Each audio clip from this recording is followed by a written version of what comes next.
Esports World Cup group stage are now live. We get a sneak peek at some Kitana, and 2XKO has an alpha coming out, and we're gonna help teach you a little bit about some tag fighters. Welcome to Double Tap. This is Mash Those Buttons podcast dedicated to everything and anything in the fighting game community. I'm of course your host Crash, and with me I have my bevy of assists, excuse me. I've got Static Gorilla in the building. Yeah, what's up? I'm sure to be a bevy of excitement. Okay, all right. No English ain't my first language. We've got Ja in the building as well, holding us down. I think you really should appreciate Gabe's support right now. Be a little bit more appreciative, okay? Like, I do appreciate you, Gabe. You are my anchor. You are my rock. I shall assist. Welcome, guys. Yeah, man, we got a show to get into, man. We've got a lot of things coming up and some things to talk about and some things to teach you guys. So we're gonna be jumping right into it. Off the rip, like we were just talking about, 2XKO Alpha Lab, man. It's time, or it's almost time. Anyway, the Alpha Lab, for those that haven't been in the know, it's the alpha for the game that's actually going to be going out to the masses outside of Evo Japan, where it's been just like a local build. No, this is going to be an alpha that you will hopefully have signed up for. If you're hearing this, I'm sorry, it is too late. That shit closed like yesterday. Yeah. So if you're not in it right now, unless you know somebody, yeah, it has been out for a while. June 26th, I think. Just about right before Evo, I think is like when they announced it. But unless you know somebody at Riot, wink, wink, maybe might hook you up. But if you're not, listen. By the way, he's wearing sunglasses. He did not wink. Okay. I did. You can't tell. You can't tell if I'm winking or not right now. Anyway, I went to Evo. If you went to Evo and you also signed up and did do the whatever scan you played, and they showed you how to do the thing, you also are almost guaranteed, I believe, right? You're a priority. Yeah, prioritized. So yeah, you get priority access if you go on to Evo, man. If you go to support your locals, Evo not being just a local, but it's in the major to go to, you will get in. So it's happening August 8th through the 19th, and it's happening in certain regions: USA, Canada, UK, France, Brazil, Japan, and Mexico. So for us out here, like myself, who are in freaking Germany, literally work for the company, I'm not going to be able to get into it because unfortunately my region is not supported. Unless, I don't know, maybe some VPN provider likes to come in, wink, wink, nudge, nudge on that one. or maybe you can if you take some help with our sponsor, NordVPN. No, I'm joking. NordVPN. Yeah. I was thinking of throwing that in there. I was like, I don't know if John's going to be cool with that. But you know what? Hey, Nord, anybody, PIA, I kind of been a customer of y'all for a while. If you want to throw me a bone, I got you. Talk to John. Raid Shadow Legends. Raid. Yeah, just throw them all in. But this is happening on Xbox Series X and S, PlayStation 5, and of course on PC. Sweet. And yes, that'll include Vanguard in those with those downloads. Interesting. I was gonna. If you didn't say it, I was like. For those who don't know, I think it's important for you to know what you're putting on your computer, right? And so, please enlighten me. Yes, when you download any Riot game, at least at this point in time, actually, does League also use League just recently moved over to using Vanguard. Yeah, yes, just recently. Yeah, so Vanguard is their anti-cheat, and there was if you've been following for a while ago, especially when Valorant first came out, there's a big stink about Vanguard because one, it is kernel level, it's a kernel level anti-cheat. But I think the big problem, I don't actually have a huge problem being a kernel level anti-cheat. I'm not a fan of it, but my biggest problem is that it runs all the time. Vanguard does not shut down when you shut down Valorant or League of Legends, so I would imagine that probably also doesn't shut down when you're finished playing 2XKO. So if you're okay with a kernel level anti-cheat running on your system all the time, even when you're not playing the game, then you'll be fine. Please do note the recent global IT outage was caused due to a kernel level application being updated incorrectly. So I'll just put that out there. I don't have a problem with Riot or anybody, but I'm not a fan of the choice. I think you need to know. That's all. Absolutely. Yeah, so if you don't care about having the 7-Eleven, the Wawa, or Stuckies of software that's open 24/7, just happening all the time, go for it. It does actually include it in your console. So if you're like, hey, I gotta play it, remember, you can't just get it on your console. Yeah, I don't care if it's on my PS5. Kernel level that all go day. for I don't get it. all day. Sony might have a problem with that. Like, what the hell? So if you didn't sign up, once again, unfortunately, you're out of it. But that's okay though, because that means there's gonna be so much tech. It's going out to the masses. I have been waiting for this for so long. I've played the game as well, but obviously we've done it in these like small pockets. But now to actually see the game go out and get in the hands of the training room monsters, the scientists of the FGC, the crazy execution. Like, I would love to see Desk play this fucking game. Right. Like, I would love to see. I can't wait to see that. Because I have seen how crazy it can get, and I know you guys have seen some with like some of the videos and the awesome showcases they've done like at Evo. But like once you put it out into the masses, oh bro, it's a whole other ballgame. Yeah. It's not even close. So I'm super stoked about it. It's gonna be going on once again from the 8th to the 19th. So we get a little bit under 2 weeks, but in all those specific regions, you can actually participate in. So make sure to stay close to whatever Riot ID email you put on there, because that is where you're gonna end up getting it. And it's input. Once again, the whole point of it is to get input on the game. Like if Riot is doing anything like at least what ArcSys has done, just give us a form, get the input. It's been pretty obvious. Cats like Sean Rivera, obviously the game directors and such, have been very vocal about like, we want to hear from you guys. They're actually putting it out to the masses. They want to see, they've already made changes, right? Ari's already been making changes due to certain feedbacks. Certain things are getting worked on. New fuses are being made, right? That are going to be shown off here. So like, yeah, get the feedback, because it is meant for the scene. It's being built by people from the scene. They want to hear it from the people that are going to really put this game, through the ringer, more than anyone else. And also, see if it's fun, right? At the end of the day, their goal is to make it fun. So when you tell them like, yo, something sucks and it's not fun, chances are they're probably gonna end up listening. All right, so once again, if you haven't already, be on the lookout for all the Alpha Lab info that's gonna be dropping very, very soon. Hopefully you did sign up. I feel really bad for anyone that has kind of been it's funny trying to scope it out, but didn't get a chance to. Apparently, if you got it, and you get a friend code too, right? Yes, there's a referral code. Yeah, actually, good save, my guy. Good save. Yeah, if you do get in, you do get a referral, because they are pushing, right? This is 2v2. They are pushing for the idea of 2 actual people playing individually. You can still, 1v2. You can still have both characters do it traditionally, but, the goal is to play with another person, right? Yeah, which also, there's even tournaments that are being announced. I don't know if you've seen that. There's already running one, apparently. Yeah. They are taking advantage. This is full force, man. Full steam ahead. There's exhibitions going on. I think Diaphone, Super Noon, a couple others. Like, this isn't the first time they did the same. Everybody's trying to get a piece. Yeah. Everybody trying to get a piece of that Riot pie right now, dog. Like, let's just be real. Like, this is crossing some insane. It's crossing insane communities in size. That we have not seen before in fighting games. Let's just be very, very real. Like jumping into that area. Like there's a lot of fighting game players that play League, like on the side or whatever. But there's I don't think there's enough League of players that have easily jumped over to play fighting games like that. There have been some that have definitely made the transition in prep for this. But once this is out, even the Alpha Lab, like you're gonna see a slew more people coming through to just, like I said, they're kind of like our cousins. They're cut from the same cloth as us. So yeah, it's right up there. I have more to talk about that in our last topic today. So like when we're going to talk we'll save it for that. Yeah, we'll save it for that then.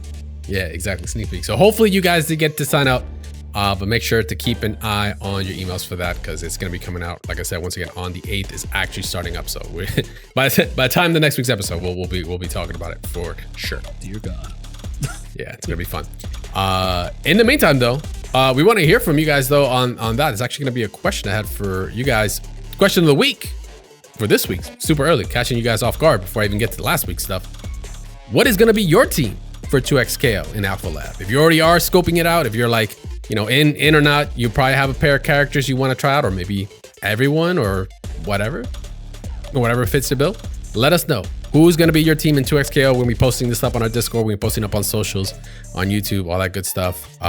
So make sure to comment. Let us know. We want to hear who's going to be, how many Ari mains are going to be out there, who's going to run our point, who's going to be rocking Braum, and who's going to actually try out Darius. not spoiling anything, Darius is kind of ridiculous. If those that played him, you know, not spoiling anything, but totally spoiling something. He's got loops. It's crazy. It's crazy. Go check it out. I have a lot of like friends that are like, oh yeah, Ilaoi, all those tentacle setups, man, that I've been seeing on, and I'm like, okay. I want to pick Echo. Some setup. Yeah,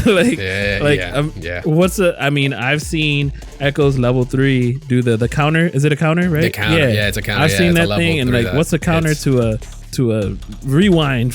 I don't know. I still think that was crazy when I saw that at last year's Evo. I didn't get to play the game a lot this time because I did feel like there was the demo coming through, and man, they had the longest lasting booth. I'm telling you.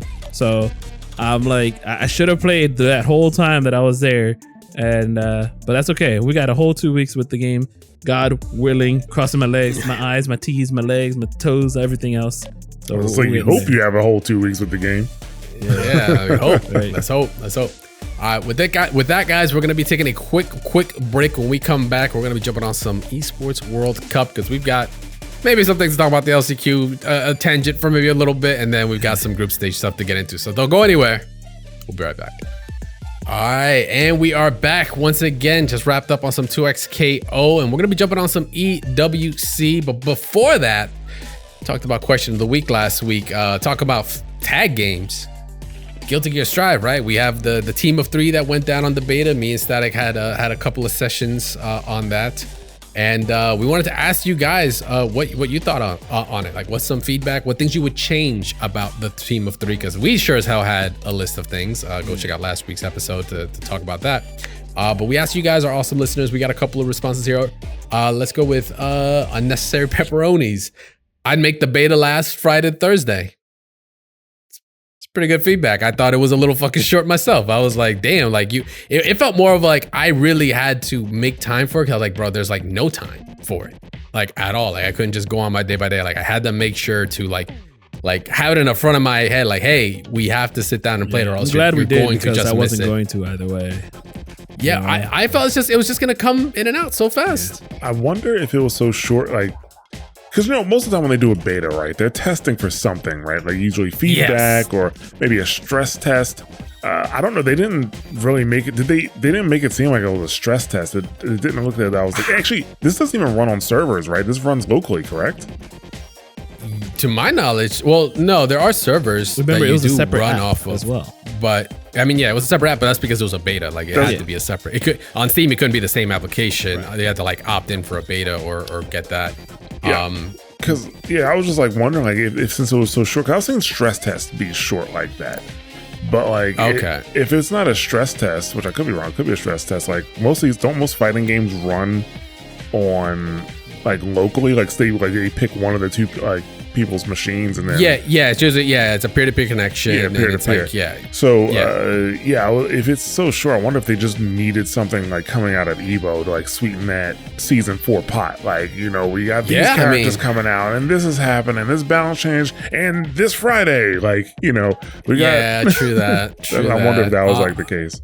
I want to say more definitely on the stress test. I mean, because it's 6 connections, dog. 6 fucking connections. I didn't realize the scope of it until I actually got in. I was like, oh my God, it was 3 I thought it was like a 1 person, 3 characters. Right, yeah. Like, no, it's 3 people, 1 character each. I was like, once I realized that, my mind was like, oh my God, are we ready for this? Activision multiplayer games, specifically on console, used to run peer-to-peer, and that's 10 people at least. You know? Yeah, but these are fighting game devs I'm talking about here, man. That's a different breed. I'm telling you. I'm saying I feel like fighting games are always behind the curve on some of these things. I'm just saying there has been worse. There has been worse setups. True that. Yeah. All right, so and Gingerfeld hit us up. I didn't get to enjoy, but I wish it played more like KOF Tags Out. Chances are, I guess Gingerfeld just didn't get a chance to play, maybe because it was too fucking short. But everyone has a chance to fight. If it's a clean sweep, it makes the player looks badass. Do survival style health rules also. That's another one. Like, I don't know how I feel about 1 life bar in this, man. Like, because you're not guaranteed to play. Like you said, KOF Tags Out. It's like if I'm knocked out, okay, my second guy's up. My you know, I had my point, I have my battery, I have my anchor, right? It's like, okay, they're next. It's like, it just felt like a fantastic idea would be to vote who would we want to be the leader, even in between rounds, before the round starts and in between rounds, because we didn't have a choice at the start. Yeah, it was randomly selected. And yeah, that is true. And some people might be ass. Let's just be real. And those people were definitely ass. And that's why it should be a vote. Because as soon as they get hit with something really dumb, I'm instantly like, yo, tag me in. Yeah, tag me right now. To know what's going give on. me the fucking wheel. Give me the goddamn wheel. You can't be driving like this. Yeah. Nah. But yeah, KOF tag style would be dope. That's definitely some feedback. I'm sure they received that. Hopefully you guys did do the survey as well. But yeah, those definitely some changes. But we appreciate y'all for giving us some feedback there. Love to hear it. Love to hear that, you know, some of us are on the same wavelength there. But hopefully Arxis listens to that other feedback that everyone else has given them over time. But I think so far it's been overall on the overall positive side of things. It just needs to get some tweaks. Just like the production for this next segment here, EWC. Hey, damn. So I'm dodging strays here, man. Let's just be real here. It's funny. I had heard the inklings, right? LCQ happened, and we ended up getting our winners, who qualified into, of course, the group stage that is going to be happening this week. As a matter of fact, I believe it's in just August 8th, so it's in like 3 days or 2 days. Yeah, August 8th. It's going to be starting up. And the last chance qualifier, we ended up with Lashar and Pugetta. And Dual Kevin. Oh, excuse me. And Dual Kevin and NL. Yes. NL. I forgot it was the top four. It's top four. Excuse me. So they ended up being the last of the Mohicans to make it out. Damn, Daigo, so close. So fucking close. Unbelievable. But yeah, we got our pools, or rather our groups put up. But before that, like I said, LCQ went down. We finally get to see a production that went down. Let's just quick PSA. I don't know who was in charge of that production, but this was for the amount of money that is being tossed. It is. I could have done that shit and done a way better job. I'm sorry to knock on whoever did it. The amount of money does not match the amount of effort. Clearly, there was a disconnect somewhere there. They were like, you ever see that skit from like old Family Guys? Like, oh, it's like the $6 million man, but he wants to save some money. He's like, let's rebuild them. Let's make them better. But I don't want to spend a lot of money. And he comes out, he's got like a trash can leg and shit. He's just like, yeah, that's basically what they did. I was like, yeah, we want this big ass stage, but I don't really want to do a lot with it. It's like, why did you spend the money, man? Like, holy hell. Yeah. Huge stage. That's me with all my cameras. Huge stage, mad cameras, but there wasn't even like a camera to kind of give me like a steady camera or something to like run up on stage with. Like they were like static, so they were kind of getting, I guess, some shots, but it was so rigid. For me on a production side, that was like, but let's talk. Then like the audio, the actual like operations part of it, it's like, what is it? We had our commentary. We had Mike Ross. We had F Word on, right? They're not properly mixed to music that's still playing for ceremonies even after you get off the shot. The actual host at the venue were getting muted, then brought down. It was just like, bro, I don't know who the director was and the producer for it, but like somebody clearly was just like, it's good enough. It was so lax. Like, I mean, every time they kept showing, I want to say crowd, but you could put that into like air quotes.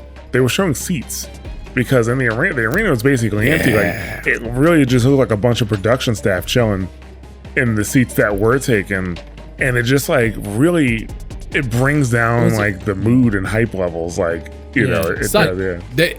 They would announce players, and I was like, oh, I just happened to be watching a shot. They're announcing players, and like half the crowd is just on their phones. Like, yes, that was another thing. That crowd just looking down. I'm like, you guys are definitely production because you don't give a fuck about what's going on out there. Was it because it's the last chance John who Takaguchi? Whatever. Was it because it's last chance qualifiers and they don't think it's important? So lax. I hope even if it's not important, the level of play that you're going to be seeing with these players. Exactly. You know? It's like that's kind of like the double-edged sword of it. It's like you could be like, oh, well, what are they, is this really going to be a grand finals winner at the end of all this, right? Are we going to crown the winner? It's like, no, this is last chance qualifier.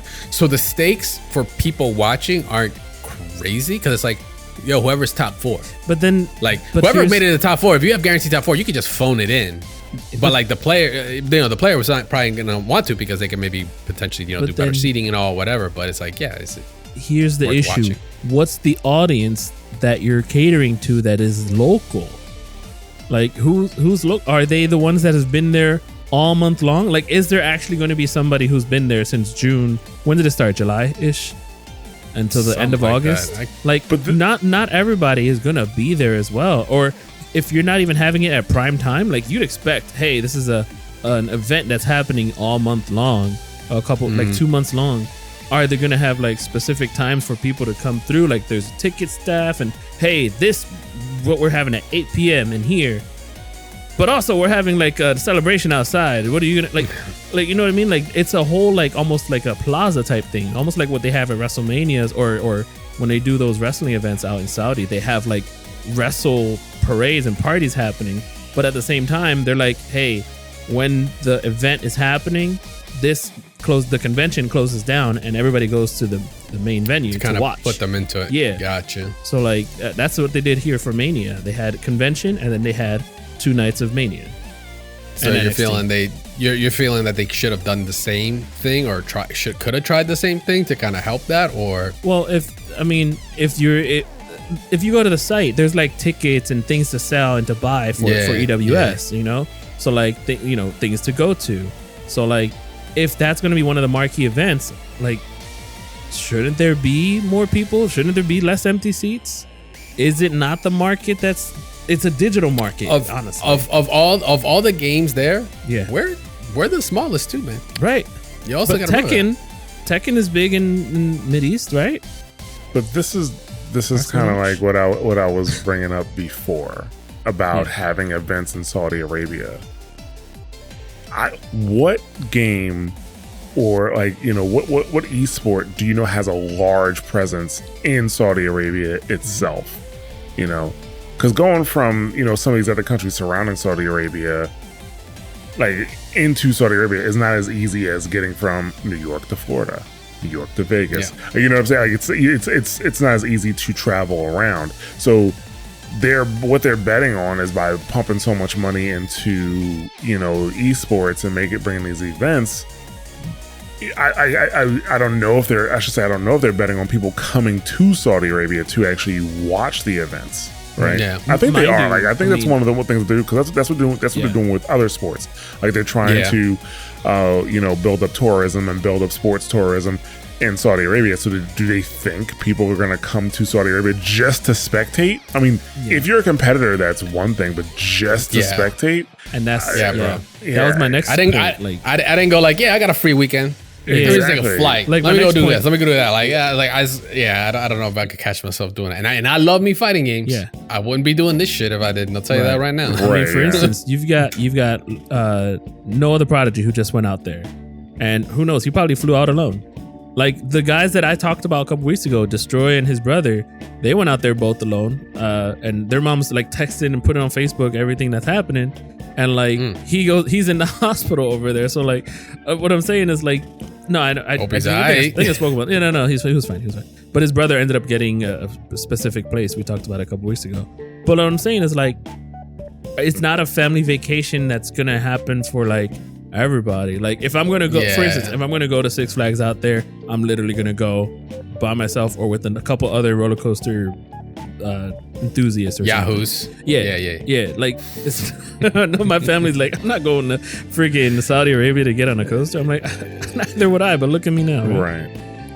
But yeah, so like, smallest stage, all that being LCQ, and also to kind of put to your point earlier, Static, like Tekken, I think Tekken's LCQ is going to be bigger because that's going to be that between the two, Tekken's going to pull more because there is like such, with Arsenal Nash, winning, and there's such a big Tekken. I think I want to hold it to that we see LCQ different, but we won't see that till later this month when the LCQ happens around the 14th or whatever. This is my last sort of thing to talk about. Is like Angry Bird and Big Bird.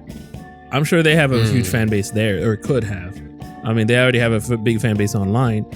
Who knows what kind of fan base they might have with their local community, being in their own like backyard, so to speak. I don't know. We'll see how that goes this week. And they are in separate pools this time, right? To my knowledge, they are. Those pools are.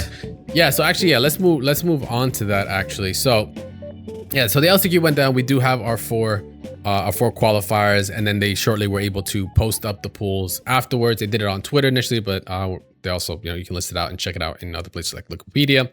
So remember, the event itself has 3 phases.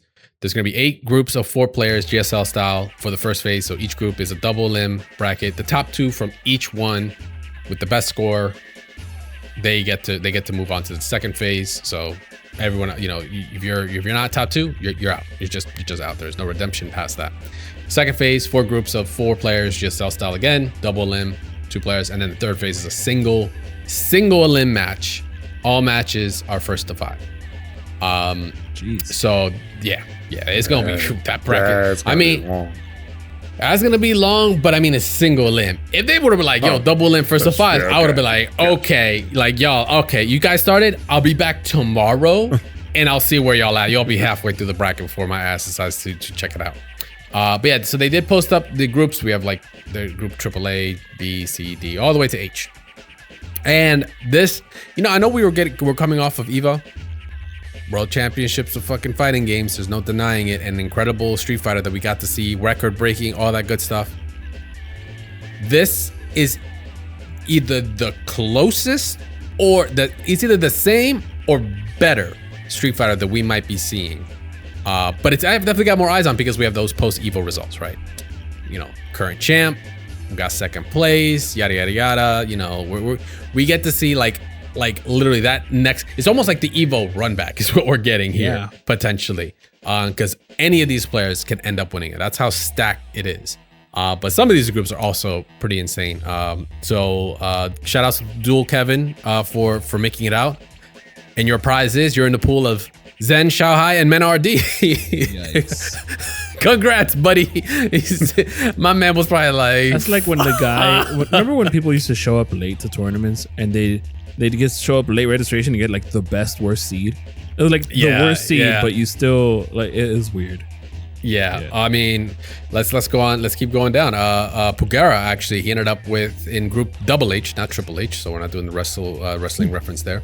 Higuchi, Big Bird, and Moke in his group.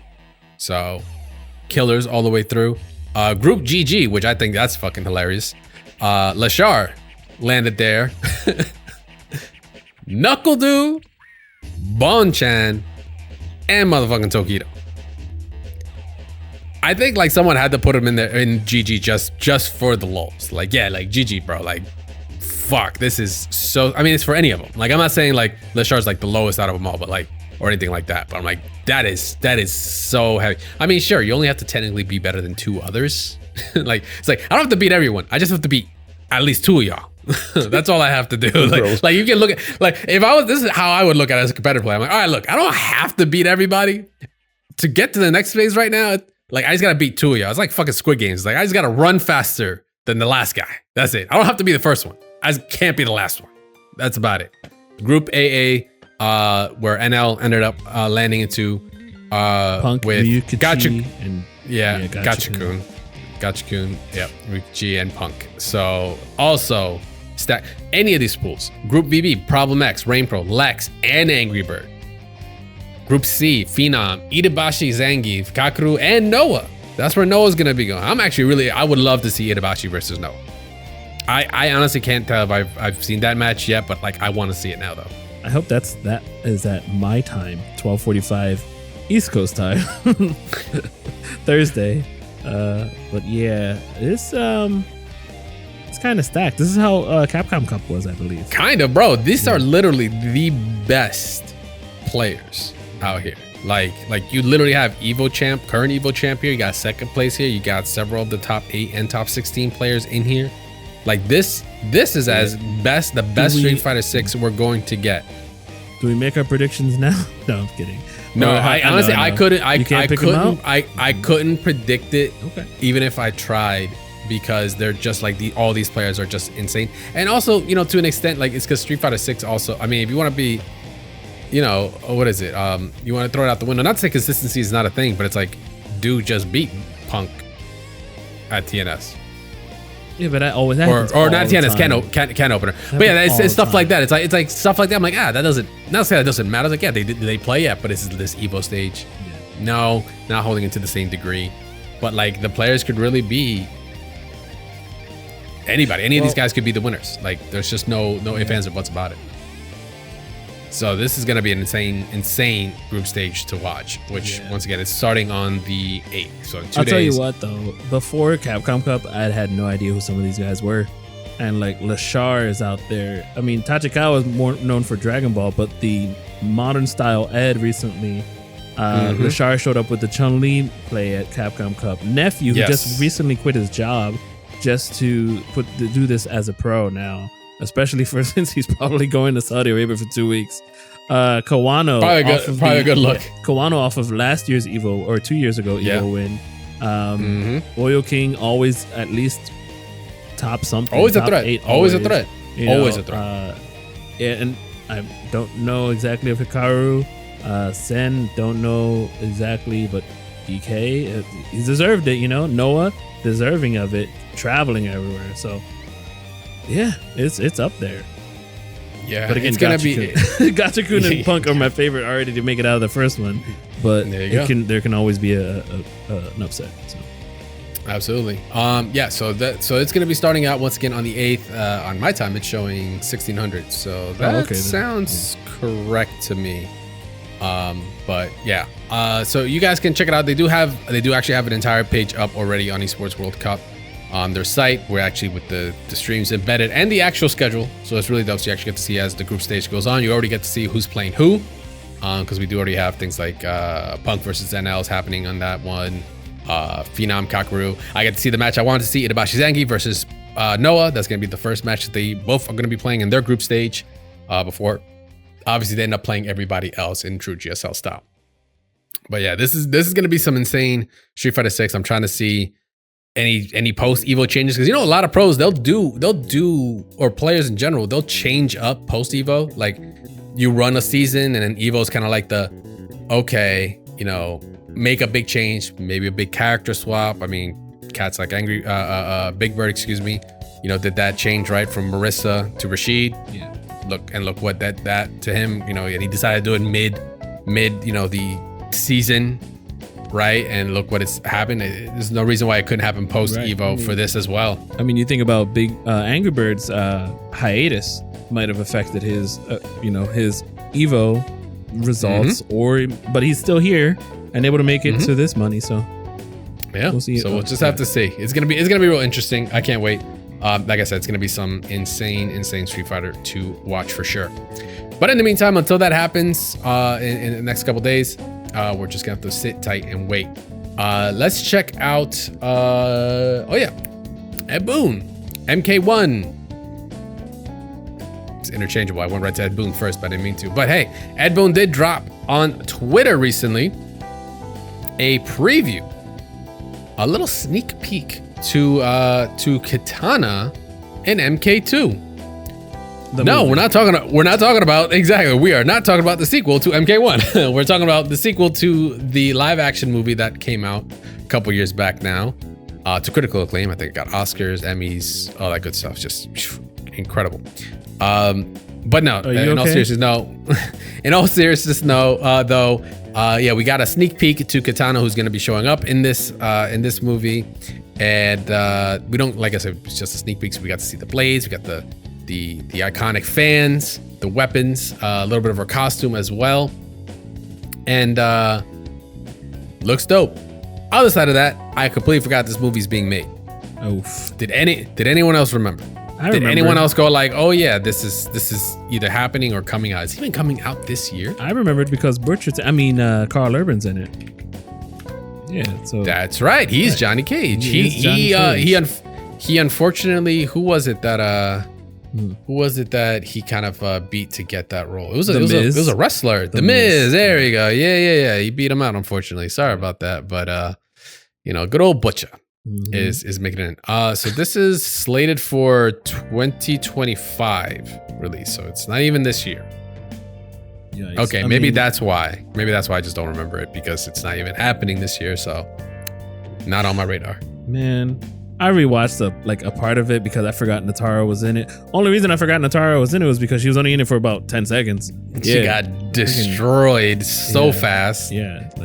I feel like they put her in MK1 because all right, look, I know we did her dirty in the movie, but in the game though, We did her worse, you know.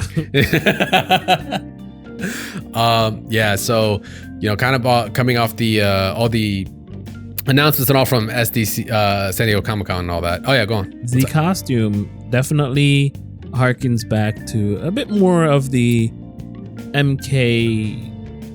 What is it? The MK movie, the first one. Dare I say? Which one? MK1? I'm not going to talk about MK2 Annihilation, whatever that was. I'm confused, Gabe. You're saying MK1, the first. Yes, thank you. Mortal Kombat, the movie. With Kerry Tagawa and Robin Show. The 1995. Yes, with Highlander, aka the homie. Whatever. What's his name? Lambert. Christopher Lambert. Christopher Lambert. Yeah. So the thing is, however, you can't really talk about the fans that were in that movie because they weren't in the first movie. Her fans were in the second movie. They were in the second one. If you talk about the second movie, all she did was like open them Johns, and it was like, put them away. God, put them away. They were like squiggly lines. First they were swords, they were knives, and then she goes swing, and it's like they were like unproportionate too. Like you couldn't fan yourself with that even if you tried. Like you'd have to like extend your arm all the way out here to do it. Like there was nothing comfortable about that. So like I don't know if I like this because like she's holding them as a fan, but she's not like it's not a weapon. Like anyone can easily just smack it out your hand. But again, I'm just picking. What's that phrase? You're nitpicking? Nitpicking, sure. I'm just being nitpicky. Yeah, however, I did recently. I was in a Discord with a couple friends, and something came up with Mortal Kombat and lore, and we watched the intro. Oh, okay, because a friend of mine was like, "Yo, man, that intro, I really hated it when they just killed Johnny Cage off and blah blah blah." I'm like, "Yeah, but spoilers, dude. Spoilers." Hold on. But yeah, I hated when they killed Johnny Cage, but it has like one of my favorite scenes ever, and then we watched it and we're like, this is so bad but it's so funny. Like when they killed Johnny Cage off and then he's like risen on that statue and like you see the aperture shot like change and like him and Sonya. As a kid I'm like, oh man, I feel her pain, man.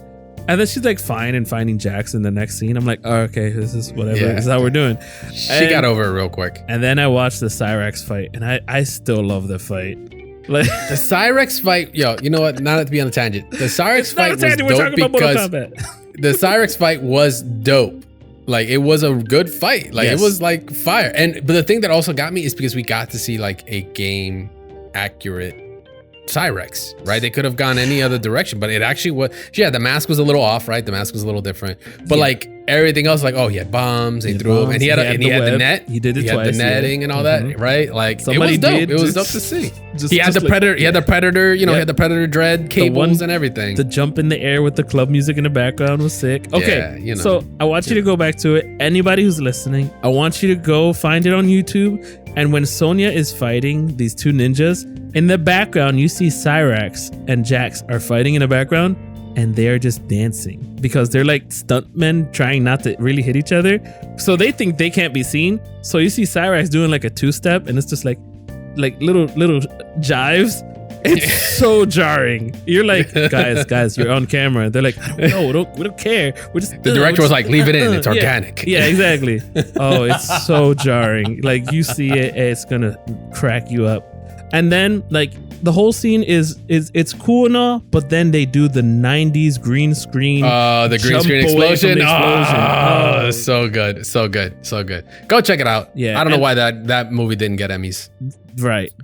I just hope that this one can learn from both movies, and something we talked about in the first one. I hope this movie can actually learn from the way that we were talking about how fighting movies actually work with camera angles and like I don't know what you said it was, but like choreography. Not just the choreography, but there was something that you said about like if somebody gets knocked down and the camera angles, how they actually like the flow of a fight wasn't felt. Yeah. It's like when it's like your camera actions kind of help kind of embolden the actual effects of the fight is what it is. Like if someone gets knocked down and the camera like moves with, because they did some of that in MK1, especially if you look at like the Scorpion Johnny Cage fight, they did it very well in that one, and that's what a lot of people tend to reference to the point that to understand how good that movie was, we just got a damn pair of skins. We got the classic skins for the ninjas from that movie in the current MK1 game. which I forgot that we didn't even bring up before. But yeah, that like just to let you know, like that's how like solid in a world of where video game movies were like not a thing, or rather not doing well. Yep. MK was like top one of the ones you can keep your head up on. It kept to the story. It even added more lore and just like cemented even like MK11's inclusion of the characters that we put in there. I mean, Kerry Tagawa was Shang Tsung in that game. I was gonna say literally like you found your Shang Tsung in that movie. Excuse me. Right. But yeah, hopefully we find our Kitana in MK2. I know this is a long-winded rant on that, but sorry. hey, just MK in movies. What can I say? Listen, you just had to be there. I'm a fan. We're gonna be taking a quick break because that knocked me out. We're gonna be taking a quick break, guys. When we come back, we're gonna help you guys jump into some tag fighters. We're gonna give you guys a one-on-one on it. See what you can do, what you shouldn't do, what you can do, what you should do, and what you shouldn't do as Static Gorilla playing these games. So don't go anywhere. We'll be right back. All right, and we are back, guys. Just got off of our little MK movie nostalgia trip and all. But let's jump into it, man. With Guilty Gear Strive Team of 3, Hunter x Hunter and Impact, Marvel collections coming out, and real soon the 2XKO Alpha Lab. The stock on tag fighters is just going up, man. It is just happening. It is the go-to right now, it seems, on the FGC popularity charts. So we got some tips for you guys that are gonna be jumping in, especially if you're once again jumping in on 2XKO. Maybe you have never been into a fighters before, wanted to try it out. We've got a couple of years on us on it. Some of us competed in high roller tournaments for it. Some still compete in tournaments to this day, right? And we've got some do's and don'ts for you guys that are jumping in, because if you've just been used to like your traditional fighters like Street Fighter, Tekken, your single character fighters, when you jump into tag fighters, there's gonna be a lot of similarities, don't get me wrong, but they're just some variations on things that are in there that you need to keep in mind. Off the rip, we've got some talking points here, so I'm trying to think which one will be the better one. Let's just start off with the character. Okay. Because in tag fighters, obviously, you're not dealing with just one character. You're dealing with multiple. Sometimes it's just one, two, right? 2 on your team, 2 on the other side. Sometimes it's 3, right? We're gonna keep it to like 2x right now, since that's gonna be just primarily a two character fighter. But this can apply. This can apply to other tag fighters as well. Character knowledge, man, big deal. It's still a big deal in terms of like, your Street Fighter character versus a tag fighter. Like, you need to know your character you're going to play with. But the cool thing about it is it could be very in depth, but like, you need to know your moves, your good buttons, which then lead you into like what are going to be your combos, right? But you need to do that for more than one character. And it might seem like it's really like what is it? Not overarching. What am I thinking? Overbearing, I guess. Yeah. Because you have to learn more than one. But you can focus on one primarily to kind of like really get to, kind of be your main character. And then, your secondary, not to say you don't have to know them as well. There are some cases that you do need to know them very, very well, because they'll be your anchor character, right? Like, so let me bring it back a little bit. So if you ever hear us talk point character, battery, or like anchor, or just assist, these are like almost like archetypes in tag fighters. In terms of like their positioning in the team. So normally your point character is what it sounds like. It's the character that you will always start off with. It's going to be the one that's going to put the line in the sand, is going to draw first blood. You're going in with that character. That's the starter right there. You got other ones like battery, which your battery characters, the whole point is to build you resources. Yeah, meter, resources, whatever it may be, to help other characters achieve what they need to do, because there's still meter management, there's still resource management in this game, in tag fighters. Then you've got like your anchor characters, which is what it sounds like too. Your anchor characters, the one in the back, might be your ace in the hole, might be a specialist character. It might just technically also be your assist character, a character that maybe specializes in just like you have them because maybe their assist is so good or it allows you to do so much with the other two characters that's like where they stand. Whatever the last character is, that's your anchor, right? So that is who you got left to do whatever you need to do. Sometimes it's people's best character, to be honest.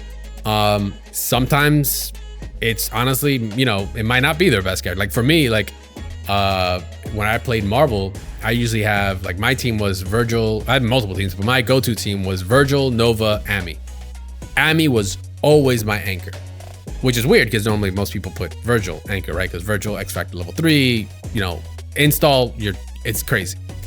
But Ami was my anchor, and Ami, I think, was my weakest character out of all of them.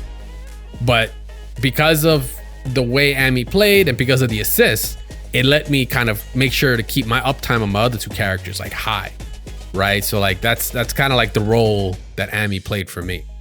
But I'll tell you right now, if I got dropped into anchor with Ami, I'm like, it's a coin toss on whether or not I would even come back. So I'm like, a what? It's a what? Yeah, it's a coin toss. A coin toss. Sorry, I just made sure. I'm like, just thinking about it is already hurting my brain. That's how serious it was. I really got some mental damage just thinking about it. Okay. I think you're thinking too much about how to switch weapons with that character. Dude, no lie. What's good about 2XKO, if you're playing with the homie, is that your homie can be your anchor. You're like, you know what? You're my real life assist. You're my real life. You know the character that you know how to play. So like, I want to play as point, and you just cover my back. All right. So like, if they want to play that way the entire time, that's the freedom that you have with that game. I think that's pretty cool. However, I think like you got to learn how to also be that way too. Like you have to learn how to play with your team in a tag game. You have to learn how to play with your team both ways. I did like MVCI for that case because you weren't forced to just put somebody else on the back end. You had to learn like both characters, and you had to actually have synergy with them. You couldn't just fake your last character, never use their assist, and bring them in and win. The end of it is about that character knowledge. It is about playing your position, which once again, that's generally in most tag fighters, but this, kind of gearing towards 2X. That is a good point that you made earlier about that pressure is off if you have a friend that you're playing with, because that is their responsibility. That is the role they play on the team. Right. You do still need to understand that role because you might be put in that position because fighting games aren't gonna always be on script. Like you might be like, I will play point always until something happens, but maybe it doesn't actually, right? So you have to be able to be agnostic there. What I would say is don't overcomplicate the character you're going to pick. The biggest thing you could do if you're going to take away anything there is play the character that you that feels, it's going to sound very weird, but that feels right, that actually like you just kind of if you have a style, if you have a style, of course you have a style, but I mean that goes for any fighting game, but like in a tag fighters it's also important because you're going to base a lot of your synergy and a lot of your potential routing when it comes to like your combos or your super going to another super with the characters, right? They are the core of it all. So just making sure the character that you pick, you have that knowledge, you understand what they are doing, but they also just feel right for you to play in. That's like kind of a big thing because people get hung up. This is what you don't do. Just don't play a character just because you hear it's a top tier thing. Like, make sure you're having fun first, because in a tag fighter, the beauty about tag fighters between that and like your traditional like fighting game, your standard like just 1v1, is that they tend to give you a lot more player expression because there are just so many combinations of interactions that could happen in that game due to just the systems. Like, I mean, granted, you're held down by the system, but when they're built to the point where they allow players to really just explore it, you really are going to see any team, any character can shine. It just takes, it just takes time and most importantly, practice to get that. Practice. Right? Yeah, we're talking about practice here.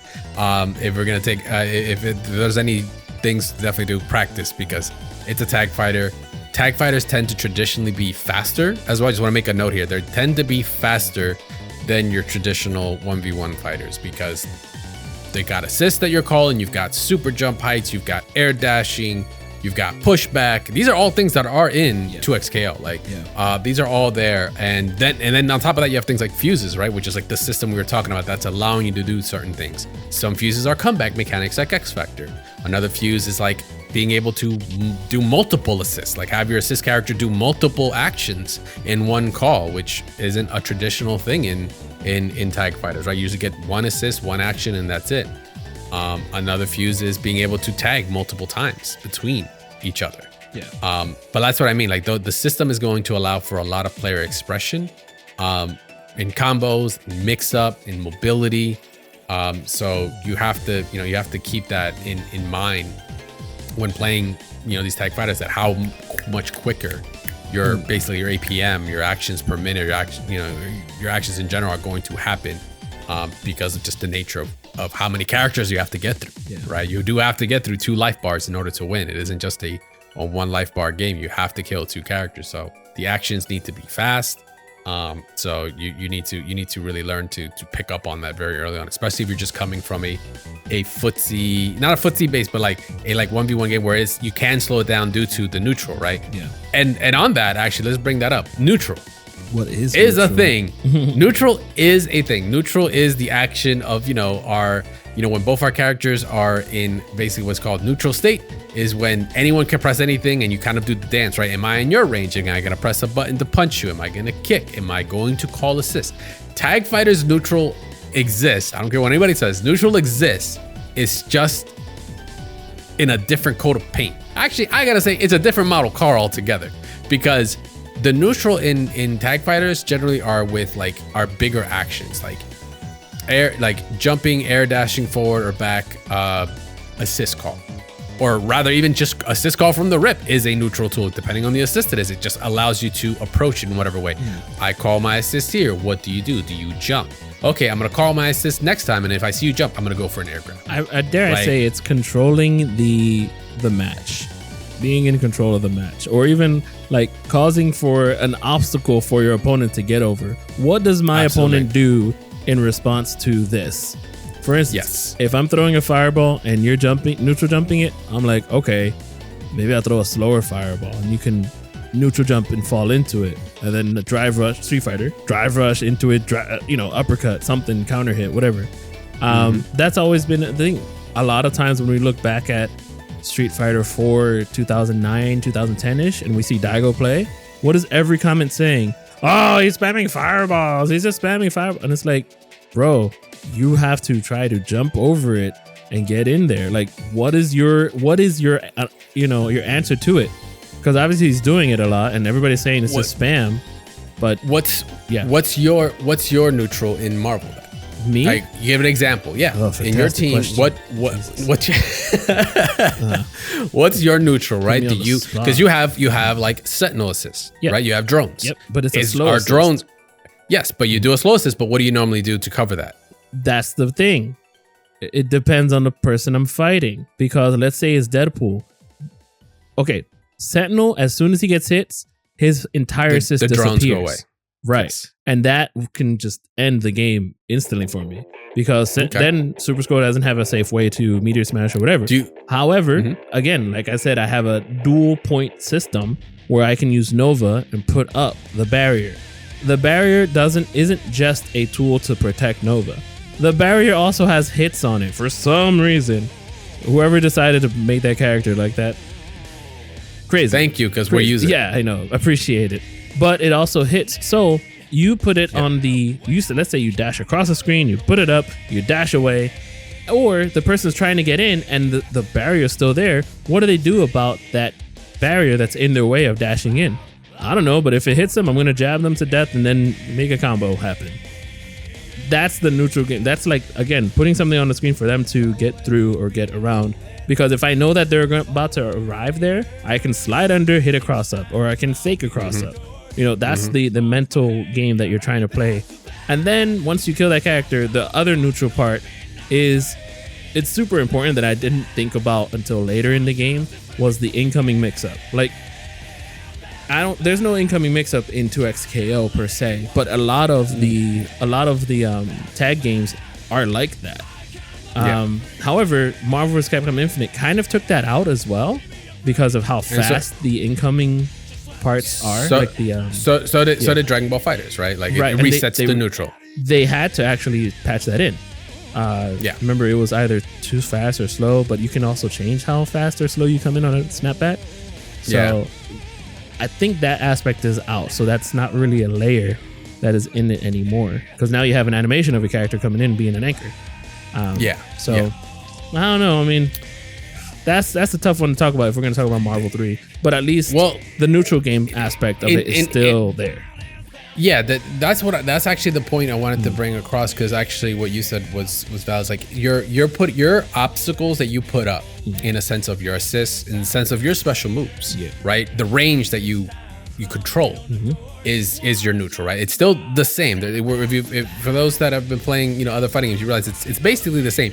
Like I said, it's just in a different kind of way it's presenting it. It could be via assist. It could be more often assist into super, and also movement in itself is still very much a neutral, right? If you're a Magneto, if you're a Dorm, if you're a character that has mobility on the stage, that in itself, your neutral play and the buttons that you press there, preemptively or not, because you'll see it often, like, maybe there's a lot of preemptive buttons that happen because there's just so many options that you're trying to cover that you do, buttons that best cover as many options that you can. And I do also want to say, like, it depends on how your opponent is actually reacting to it. Because, for instance, if they know that you're not playing, and you might even ask, listener might even ask, how important is neutral? Why is this important? Why is setting up this important? Well, because if you do not already have one established, someone might already, dare I say, knowledge check you and say, you're not reacting to this that might be negative. You're not reacting to this that's on the screen, so I can just abuse it. And that's where a lot of players get sort of antsy or annoyed. They say, oh, they're just abusing this or spamming this or fireballing this. And it's like, but you haven't done anything about it. You haven't answered this thing on the screen.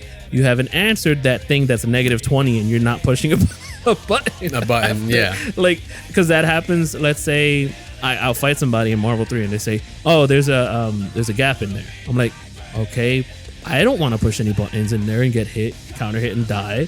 I'm scared to get punched in the face. Right, like I did the other day. Like it happens every time, every week. I go down to the loser bracket. So like, all good. But that's the thing. Like those are things you have to bring into practice or train or you have to give them that knowledge, because there's a lot of times a knowledge check. I've fallen into that trap where maybe I'm just a good player, or maybe I'm just a knowledge check player where I know that these players don't know this. Let me test their knowledge. Let me hit them with this uppercut that is unsafe, and I risk a whole round on that. But hey, I'm still alive. Hey, we take those. Yeah.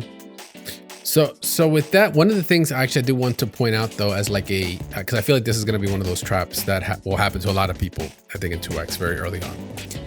And I wanted to kind of point it out to just don't worry about it so much, especially if you're just starting out in tag fighters, is the swaggy long optimized combos, like the long ones. Optimized combos is good to get your damage, but I would not focus too hard on learning those. Once again, if you're not privy to the tag fighter scheme, right, to the world of that, because does it feel great to do it? Because we've seen 2X has got some wild ass long ass combos. Do you have to know those to win? No. We'll give you another example. Do tournament players even do the long ass swaggy combos? No, they will go to whatever point gets them from point A to point B to get the kill. Because the goal is not to swag, unless you're cats like Marlin Pie. The goal is not to swag. The goal is to put your opponent's health at -1. That's your goal. So whatever is the quickest path to do it, that's the path you should be going for. And rather, not just quickest, but also the most consistent path to go. Right. So before when you pick your team. Before 99 is up. Exactly. Or however long it is now. So whatever character you pick, if you pick your Yasuo, who has insane combo extensions, I think Echo has combo extension, but because there's an assist, there's tag fighter, so you have assist to help extend and create really unique interactions that wouldn't be done by a solo character alone. Just make sure to focus on like getting the consistent damage. Once you start realizing like, hey, once you hit the point where you're like, hey, my combo does 45%, maybe let's just throw it out there. let's say 45 damage. I want to say 45%. That's a lot of fucking damage. So once you get to 45 damage, and you realize most of the time the opponent lives with 5 health, is there a way for you to squeeze that extra 5 damage out somewhere? If you can squeeze that extra 5 in maybe an extended combo of somewhere in there, then it's worth. That's the wall where you kind of need to progress to realize, okay, this combo is probably the go-to because I've seen myself get put in a situation where it just does not kill, and it's like maybe it's right there. Like that's when you have to worry about your combo routing, really, when you see that kind of consistency. But 9 times out of 10, it's like a 2-hit game. I want to say it's like maybe a 2.5-hit game, just from what I've seen of it, what I've played of it. But yeah, don't fall into the trap of having to do long swaggy combos because you have to. Like it's not a prerequisite. Let's be real. Like there are players out there that'll still play ABC launcher, medium, heavy, down, bring you back up, super, does enough damage. Some people weren't killing with a full combo in Marvel until they were in X Factor 3. Or even until, and without X Factor or meter, until maybe recently, with the way Coach Steve plays his team, like there weren't many like kill teams without X Factor prior to like 2016-ish. Yeah, so don't fall into that trap. That's just a quick PSA for sure. 2015. I don't know. I'm just like remembering like all the old Evos in 2014 might be like peak Marvel 3. So let me see. One other note we can touch on here is let's go with health bar. Yeah, that's fun. I feel like this is really underrated. What's that? Because in tag fighters, right, you get the ability to regain health. Right, yes. Not outside of like Tekken 8, you can say do that too with like heat exchange and such. Right, you get the white health, you can kind of get that back. But that's a system-specific mechanic to that game. Traditionally, on 1v1s, you're not getting health back outside of weird mechanics. Once again, heat gauge there. Street Fighter 4 with focus attack, and Street Fighter 5 with like armor. Right, like that's it. Right. But in tag fighters, traditionally is whatever characters up front, they tend to get hit. They have, you have a certain amount of health, and then you have maybe some that might be in red or something like that. If you tag out, you get that health back. So I feel like that's something to definitely keep in mind. It's gonna seem weird at first, but sometimes that can make or break because that extra 10% you might get back, or depending on how big of a combo you got hit, because it usually tends to scale with whatever you get hit with. Tend to remember that health is a resource.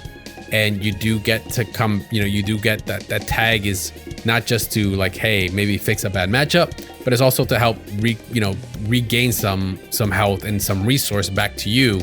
So now maybe the next time you get hit, because you actually recovered that health back, it wasn't a fatal hit. It wasn't a game-winning, round-winning hit, right? So it's something to keep in mind. I feel like it gets kind of lost in the sauce of everything else, but health tends to be a pretty big deal. Some games it's better. Some games you get to regain health way faster than others, but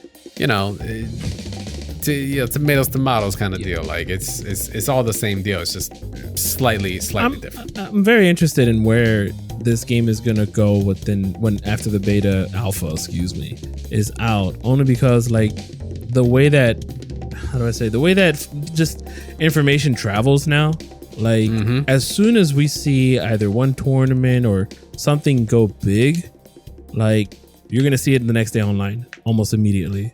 Like once you play, you're gonna see people using it, labbing it, this and thatting it, whatevering it, and like don't the power of information, buddy. Yeah, I mean, how many characters are in this alpha? I can't remember. Braun, Ilaoi, Ari, Yasuo, Echo, Darius. So 6? Yeah, that's it. Six. Yeah. Okay. Yeah, it's 6. I mean, yeah, the info that's actually I want to make a slight bridge there. That's the beauty about tag fighters too, is because you have all these variables, you have all these characters, you have all these interactions, you'll constantly be discovering new stuff. Marvel 3 has been around for how long? Marvel 2 is getting a resurgence, and there's new cable tech being shown off. Really? Right? Like Yeah, you haven't seen the new unblockable stuff? Okay, well, clearly you're not in the know-how, but yeah, there's new stuff. But yeah, Marvel 3 is another example, right? We're seeing more variety of characters, and we're going to see the same thing with 2X. That's the beauty part about the tag fighters, that there's just so much, because there's so many variables, and so many interactions, so many situations where a character techs forward, you have these options versus teching back, versus not teching. With this assist, with that assist, with this fuse, with that fuse, it's going to be very, very deep. Will there be cheap stuff? Absolutely. And I'll take this also to note. If there is cheap stuff, you should learn it. I know it sounds counterintuitive. You're like, yo, but it's cheap stuff. How am I supposed to learn a player? The cheap stuff helps you understand the system as to why it's cheap. Because there's usually a core component in there that's universal that you can then still apply to other characters, maybe other teams that maybe haven't been applied before. So you can kind of open up and kind of really like dive into the nitty gritty of how the game works at its core. So don't ignore the cheap stuff. Don't be prideful about it. At the end of the day, we're all trying to knock somebody out into -1, right? Try to find that. No kidding. Yeah, try to find that. Try to find the cheap stuff, man. That's what you want. There's two different things. Just the people, when you do something cheap, there's two kinds of reactions. You either get the, oh my God, that was so cheap, to like, yo, that was cheap. Those are the two reactions you get. You always, it doesn't matter. Once it's out there, someone's gonna do it. So if there is some really cool tech, make sure to embrace that. Especially once again, if it's cheap stuff, because usually that's what's competitive. But yeah, I mean, those are kind of a lot of the points I wanted to hit off for those that are going to be jumping into tag fighters. I know it was quite, a tangent or two in there, but it really is. Tag fighters by nature are very, very, they're complicated, but they're complicated because you have so many variables, because you have so many characters, once again, so many assists and so many situations that you can build. That's why they could just retain players for so long, for years, decades, right? That are still rocking out on and still finding stuff out. And 2X is just the next one in line to do that. So if you are going to be in the beta, take some of the advice, or not, up to you. It's your choice. Into the game, and and see what comes out of it. One thing to put also out there: if you get blown up, don't take it to heart. That's more of a universal fighting game thing, but a lot of people are going to be jumping into 2X with never playing a fighting game before, and they're going to go into tag fighters to boot, which kind of complicates things. But don't take it to heart when you get your lumps. If we're going to take anything away from this show today, take that. I can't tell you how that's going to just save your mental for the rest of your, whether it's your fighting game career or your casual career playing it. It'll help. But yeah, that is that's kind of fighters in a so-called nutshell. We appreciate you guys hanging out with us. We appreciate y'all listening to us for another episode of Double Tap. Once again, for those that have signed up, good luck on a 2X Alpha Lab coming up. But hey, remember guys, just a quick note, we are taking submissions for community segments, for questions or topics that you want to talk about here on the show. Make sure to hit us up on socials, or you can email us doubletap@mash.gg so we can get that arranged. We'd love to talk to you guys about it. Maybe we'll make a call out to do some, maybe post 2XKO talk.